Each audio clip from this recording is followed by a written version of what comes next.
Hi, it's Mr. Rogers here. I'm going to do a walkthrough here of the um, development of the USA 1930 to 2000 paper that was completed by students in Wales in May 2014. This same style will be used in the summer 2015 exam series. So any history GCSE students with WJEC will take a paper that will look like this one. So the idea behind this tutorial is just to explain how to answer each question and how the paper is actually laid out. And just looking at the front page to begin with, where it says instructions to candidates, it says answer 2 questions from section A and 1 question from section B. The 2 questions from section A will be split into A, B and C. So for example, 1 A, B and C, 2 A, B and C. So in total you're answering 6 questions. The 1 question from section B will be an essay style question for 12 marks plus 3 for spelling, punctuation and grammar, which I'm sure some of you watching this will be familiar with from the work you've done in class on past papers. So what we're going to do in this tutorial is just focus on 1 question from section A, the A, B and C parts to that question. So let's make a start. So let's imagine for a minute that you've chosen question 2, and this question is about the race issue in the USA between 1930 and 2000. 2A, question 2A, says describe the work of the NAACP. So the command word is describe. This is a very straightforward question. You'll have seen it many times before on history exams. It's just asking you to tell the examiner about the work of the NAACP. So that's the National Association for the Advancement of Coloured People. I will show you the mark scheme in a minute, but let's just have a look at how this particular candidate has answered this question. The NAACP help get black Americans equality, as Walter White led the association and he was white. They went through a lot with making new jobs for black Americans to do in industry. Looking at the mark scheme that I'll put up in a second for you, for level 1 it's generalised answer with a weak or implied point made for 1 mark. Level 2 is a more detailed and accurate description worth 2 to 3 marks. And then for level 3 it's a fully detailed and accurate description for 4 to 5 marks. For me, I mean, I think this is debatable, but perhaps it's going to get 2 marks out of 5. I mean, you could argue that they've made some kind of point about what the NAACP did. It helped black Americans get equality. Walter White was the leader of the association.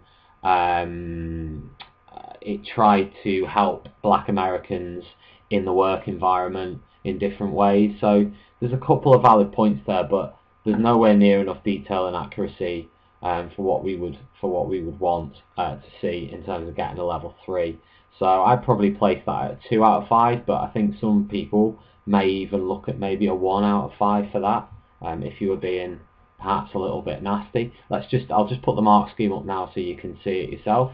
The level 1, level 2, level 3 descriptors, and underneath you've got these bits in italics which are just there to help the examiner decide on the mark that's going to be awarded. And the example at level 3 is the NAACP work to end racism and achieve racial equality by non-violent means through legal channels and the law courts. And of course the NAACP's big drive was to allow black people to get the right to vote. And I would have maybe mentioned their marches, petitions, supporting black people through legal means, so paying for lawyers, paying for solicitors, and during the civil rights movement you could have mentioned Rosa Parks, Martin Luther King, the fact that the NAACP gave support to the Montgomery bus boycott, etc. Yeah, there's lots you could have discussed there in terms of the work of the NAACP for 4 to 5 marks. This candidate, as I previously mentioned, in my opinion, is maybe 2 out of 5, possibly even 1, if you were being really nasty about it. So after completing that describe question, which by the way was worth 5 marks, you turn over the page and you move on to see two sources in front of you.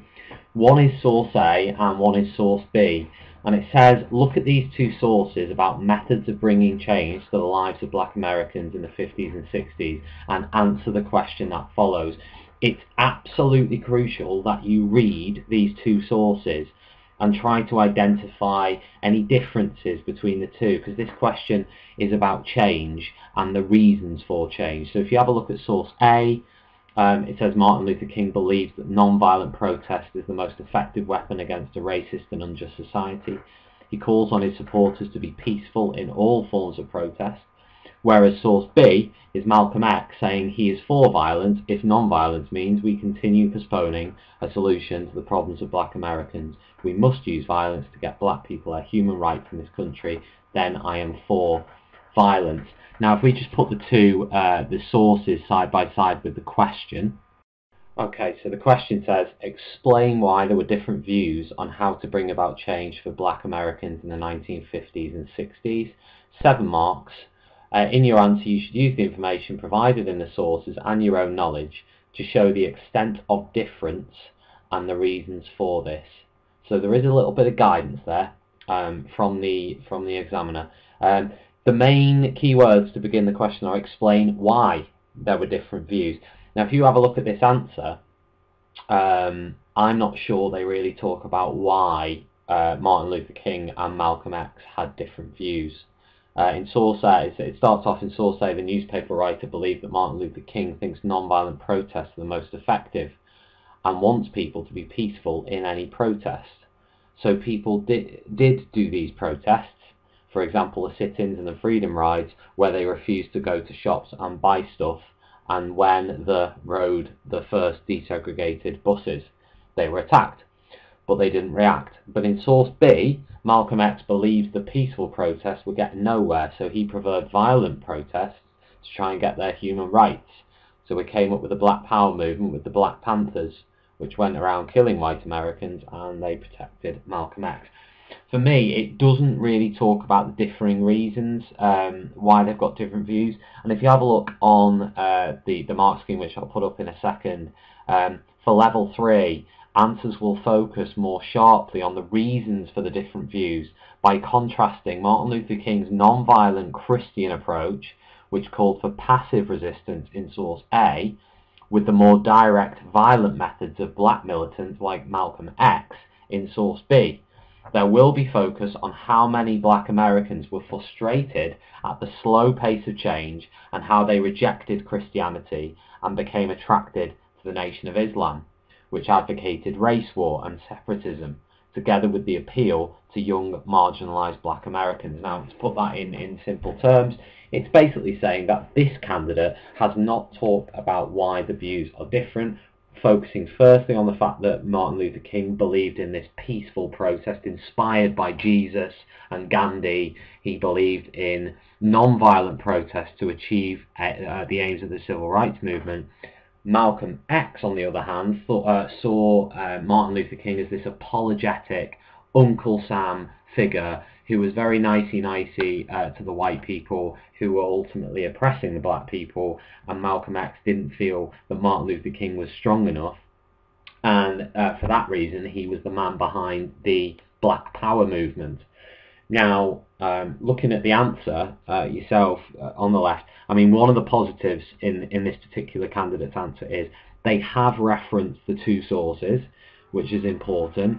They have noticed the fact there is a key difference between them in that Martin Luther King believed in non-violence, Malcolm X advocated some form of violence in self-defense, but they haven't really gone into why. So just looking at the mark scheme, we'll have a quick think about what we'd actually mark this and award it.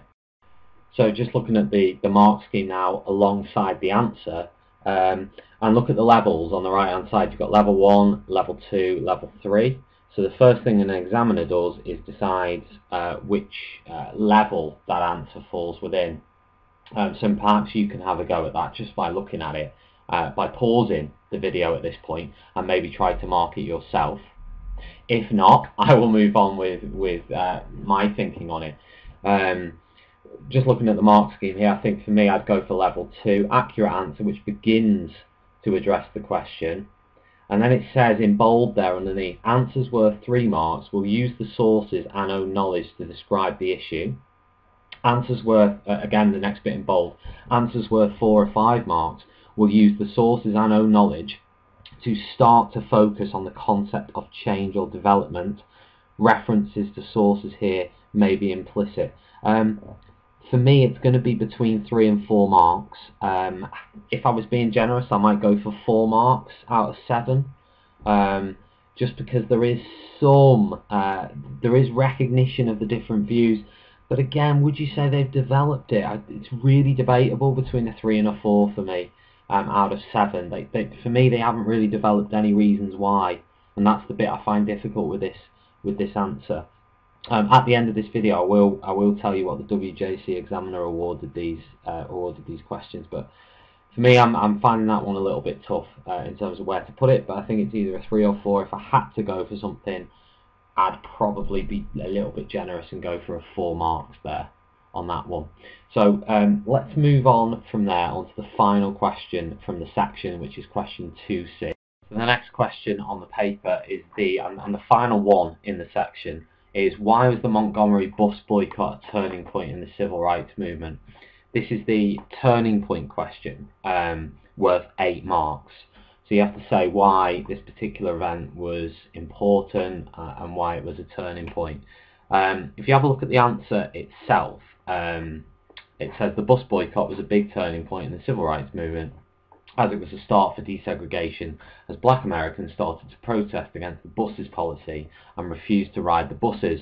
The buses were a huge part of daily life, as not many people would have cars, so they'd need to catch the bus to work. Black Americans refused to ride the buses, which led to the bus companies going under, so they lost money and would have to close down, which meant they had to change the rules of the bus or close down. The bus boycott also gave black Americans confidence to desegregated other things which were segregated. So this was a start, as they also desegregated restaurants and shops. The bus boycott also brought big news to America, as it got into the papers and stuff because it was new and no one had seen a black American stand up for themselves before.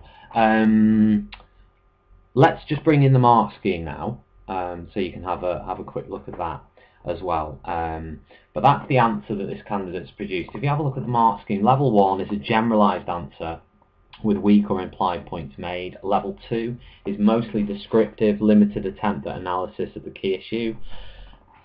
Level 3, now this is where it starts to get more interesting, more detailed and accurate analysis of the key issue with a clear attempt at evaluation not fully sustained. And within that level 3, you've got either 5 or 6 marks to choose from before you move on to level 4, which is the detailed and accurate analysis of the key issue, and that's like your top answer with a well substantiated evaluation. Now looking at that answer for me, and again you can pause it, you can have a little think yourself now what you might award that answer based on the mark scheme you can see on the screen. But for me, looking at it, I don't think it can be a level 4, I don't think it can be a level 1, so we've ruled those out. In my personal view, I don't think it's a level 2, I think it creeps into a level 3. There is some analysis, there is some evaluation of why the bus boycott was a turning point. So for example, they've made the point in the answer about the fact it brought media attention. They've made the point in the answer about the fact the bus company had to cave in to the demands of the protesters. Yeah, I mean, for maybe 6 or 7 or 8 marks, I would have liked to have seen mention of Rosa Parks herself. I would have liked to have seen a mention about MLK, about Martin Luther King, about the fact that this was the first time he really came to public attention. And those things aren't there, and I think they're quite glaring gaps in what's written down. I mean, to be honest with you, if maybe I'm being a little bit generous there, perhaps you might give this answer 4 out of 8. But again, I think it's all perception. For me, it's borderline level 2, 3. I would personally be a little bit generous because there is some evaluation, and I'd probably give it 5 out of 8 on this occasion. So they're the 3 questions. Just to recap what we've been through, we've done the 1A question, which is describe. We've done the 1B, explain why, and we've finished here on the turning point question. Why was the Montgomery bus boycott a turning point in the civil rights movement? So you will do that twice, essentially. You'll do it for Black America, which is this section, and you'll do it for one other section, whether that be society or foreign policy, depending on what you've been taught at school.